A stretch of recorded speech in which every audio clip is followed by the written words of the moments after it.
Udupi, very small town. It's on the west coast of India, somewhere about 55 kilometers north of Mangalore. No, it's natural harbors. So we had a lot of sailors coming. So they are authentic first generation converts into Islam and Christianity. So the culture there is a very nebulous culture.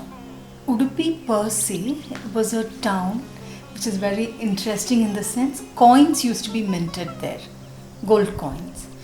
And this was placed in the center of the town, and the town grew around it.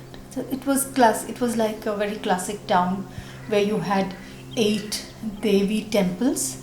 If you did a connect, it was in the form of the star.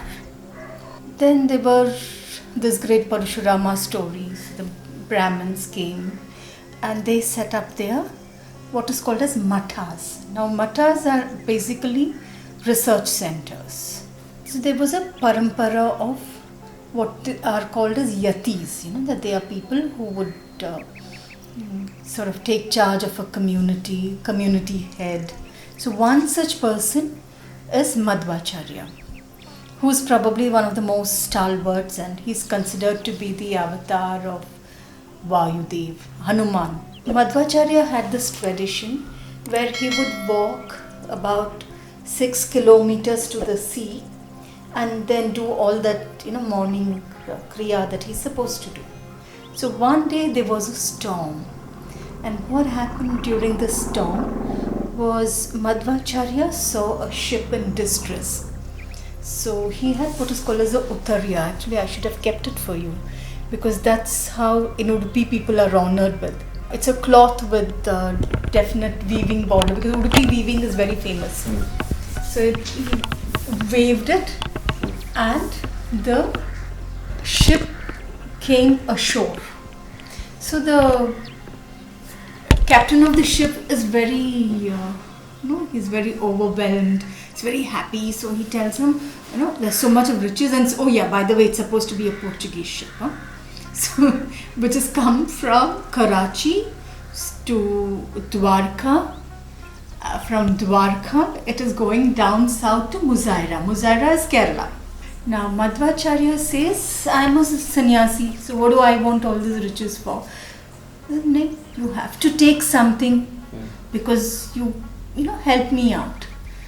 So Madhvacharya says, at the bottom of your ship there are 2 big lumps of gopi chandana.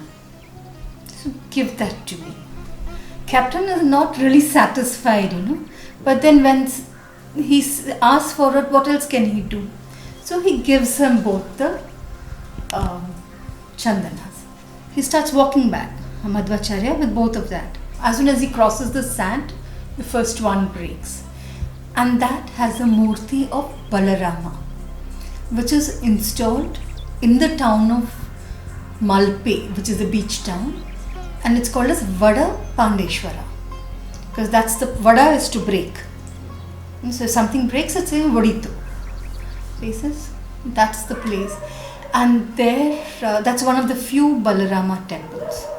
Then he takes the other one and he brings it to the town of Udupi. Once he gets it to the town of Udupi, what does he do? He has to do something with it. So he tells one of his disciples to break it. Now inside it is the image of Krishna, who is in the form of Venugopala. So where do you install it? The main temple is Ananteshwara in Udupi, and that's a beautiful temple. Ananteshwara is Ishvara, so you can't put a Krishna there. And finally they decide that they will put the Krishna in this Hanuman temple, the Mukhya Prana temple. So Krishna is installed in the. So you don't find the Krishna temple in the center of the temple square. Krishna is on the side and he's installed there. So that is the story of the village, that particular temple.